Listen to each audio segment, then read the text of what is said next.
के बाद आपका स्वागत है। जी हां, हम बात करें साइबर क्राइम से जुड़े हुए मामलों की। मिस कॉल और फर्जी मैसेज की साजिश को समझने वालों की भी कमी नहीं है। ऐसे मैसेज और कॉल सैकड़ों लोगों के पास आती हैं, पर ये लोग सचेत हो जाते हैं। सेक्टर 23 में रहने वाले अमन के पास भी एक ऐसा ही मैसेज आया, लेकिन अमन थोड़ा समझदार निकला और साइबर ठगों के झांसे में नहीं पड़ा। वहीं आपको दिखाते हैं साइबर क्राइम से जुड़े मामलों में पुलिस क्या सलाह देती है।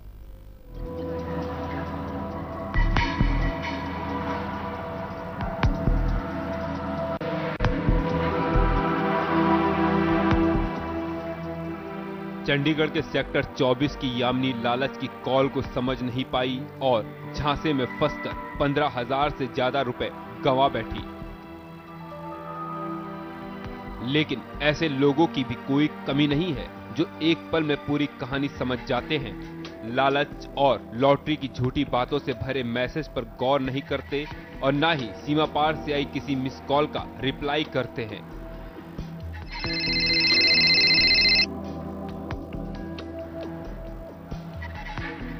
क्योंकि चंडीगढ़ के सेक्टर 23 में रहने वाले अमन के पास भी एक ऐसा ही मैसेज आया था।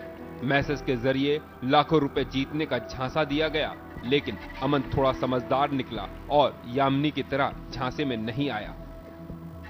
ये मेरे को एक मैसेज आया मोबाइल नंबर 8130114984 पे 4 से मैसेज आया मेरे को। उसमें लिखा है कि आपका मोबाइल नंबर पे इतना मतलब आपको इतने पाउंड मिलेंगे और आप इस ईमेल आईडी पे संपर्क कीजिए। ऐसा मैंने बहुत बार सुन चुका हूँ मैं कि ऐसे ये जो फेक कॉल आती हैं, फेक मैसेज आते हैं, लोग इसे ठगियों का शिकार हो रहे हैं, इसलिए मैंने इस आईडी पे कोई संपर्क नहीं किया। और ये देखिए, ये वही मैसेज है जो अमन के मोबाइल पर आया था, लेकिन अमन ने कोई जवाब नहीं दिया। लेकिन ठग फिर भी नहीं माने और उसे ईमेल के जरिए भी लालच दिया गया और इसका भी कोई असर अमन पर नहीं पड़ा। लोगों का यही मैसेज नहीं है। एक तो 92 नंबर से बहुत मैसेज आ रहे हैं आजकल, जो कि 14 से 15 डिजिट के नंबर हैं, और उससे लोग उनको अवॉइड करें ज्यादातर। ये जो 92 नंबर है, मेरे ख्याल से ये नंबर जो है ये ज्यादातर बाहर से ही आ रहे हैं, आउट ऑफ इंडिया। ऐसा नहीं है कि इन साइबर ठगों के कारनामों से पुलिस बेखबर है। पुलिस को ऐसे मामलों की पूरी जानकारी है और लोगों को लॉटरी गैंग से सचेत रहने के लिए जागरूक भी किया जा रहा है। पर साइबर चोर हर दिन नई साजिश और हथकंडों को लेकर आते हैं, जिनसे पार पाना वाकई बेहद मुश्किल होता है। सबसे पहली बात तो यह है कि अगर किसी के मोबाइल पे कोई भी मैसेज आता है कि जी आपकी लॉटरी निकली है या आपका मोबाइल नंबर ये लकी ड्रॉ में से हमने चुना है, ऐसे किसी भी मैसेज के झांसे में आके अपनी कोई भी डिटेल या उन लोगों से कॉन्टैक्ट ना करें। सबसे पहले अपने सर्विस प्रोवाइडर से पता करें, कंफर्म करें कि जी आपकी कोई ऐसी स्कीम थी या प्राइस था आपका, क्योंकि ये सारी बोगस मेल्स हैं। कोई कस्टमर्स इनके ट्रैप में फंसकर अपनी डिटेल्स उनको दे देते हैं, फिर वो इनको कहते हैं जी कि आप इतने पैसे जमा कराओ, हमने आरबीआई से क्लियरेंस लेके आपके अकाउंट में पैसे ट्रांसफर कराने हैं। तो काफी लोग इनके झांसे में आ भी चुके हैं। हम बार बार लोगों को यही हिदायत करते हैं कि आप ऐसे किसी झांसे में ना आए। पुलिस स्थानीय लोगों को ऐसे मामलों की पूरी जानकारी देने की कोशिश करती है ताकि आम नागरिक मिस कॉल, मैसेज और ईमेल की ठगी से बच सके। हम बार बार लोगों को अवेयर करने के लिए जैसे न्यूज़पेपर्स में निकालते हैं, जैसे भी कोई नया मसला हमारे सामने आता है, या भी क्योंकि ये डेली कोई ना कोई नया तरीका ढूंढते हैं लोगों को बेवकूफ बनाने के लिए। तो जैसे ही हमारे पास कोई नया तरीका हमें पता लगता है इनकी मोडस ऑपरेंडी के बारे में, तो हम लोगों में अवेयरनेस जगाने के लिए न्यूज़पेपर्स वगैरह में सबको बार बार अवेयर करते रहते हैं लोगों।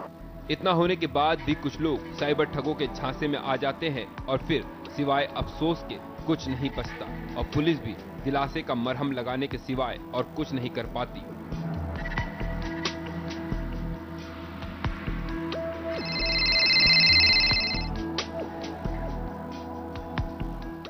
Kuldeep Kumar, MH1 news, Chandigarh. आइए अब आपको दिखाते हैं मिस कॉल का असली खेल क्या है और कहां से शुरू होता है और कैसे लोग लॉटरी गैंग का शिकार हो रहे हैं। दुनिया के नक्शे पर साइबर क्राइम को देखें तो भारत नंबर 2 पर आता है। वहीं ठगी की कॉल्स के खिलाफ कार्रवाई करने में ट्राई भी पूरी तरह से मजबूर है और ट्राई चाहकर भी विदेशों से आने वाली फर्जी कॉल्स के खिलाफ कोई कार्रवाई नहीं कर पाती।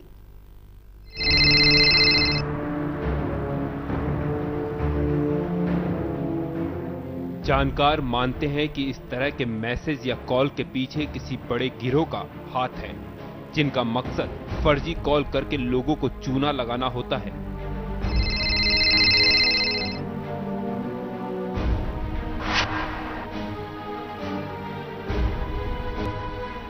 पुरस्कार जीतने का मैसेज या कॉल ज्यादातर बाहरी देशों से आती हैं और इनके पीछे ठगी के कॉल सेंटर काम करते हैं। ऐसे में स्थानीय स्तर पर शिकायत करने के बावजूद इनके खिलाफ कोई कार्रवाई करना संभव नहीं है। Telephone regulatory authority of India यानी ट्राई भी इस तरह के मामलों में कार्रवाई करने में सक्षम नहीं है। ट्राई को महज देश के अंदर ही कंपनियों पर कार्रवाई करने का अधिकार है।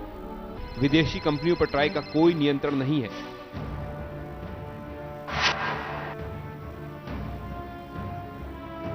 आपके मोबाइल पर अक्सर मैसेज आते हैं कि आप 50,000 पाउंड जीत सकते हैं, इस पर मैसेज करें। ये टोल फ्री नंबर है। जब नंबर पर मैसेज करते हैं तो बैलेंस कट जाता है। इस तरह के मैसेज के पीछे की सच्चाई का पता लगाया जाना चाहिए, क्योंकि ये साइबर क्राइम का मामला है।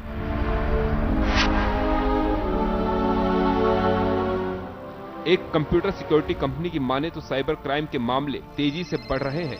ऐसे मामलों में चीन नंबर 1 पर है और चीन के लोग साइबर क्राइम का सबसे ज्यादा शिकार होते हैं। चीन में 83% लोग साइबर क्राइम से त्रस्त हैं, जबकि भारत इस मामले में दूसरे नंबर पर है और भारत में 76% लोग साइबर क्राइम का टारगेट बनते हैं। Bureau report MH1 news. तो देखा आपने कि भारत में किस तरह से साइबर क्राइम के मामले बढ़ते ही जा रहे हैं।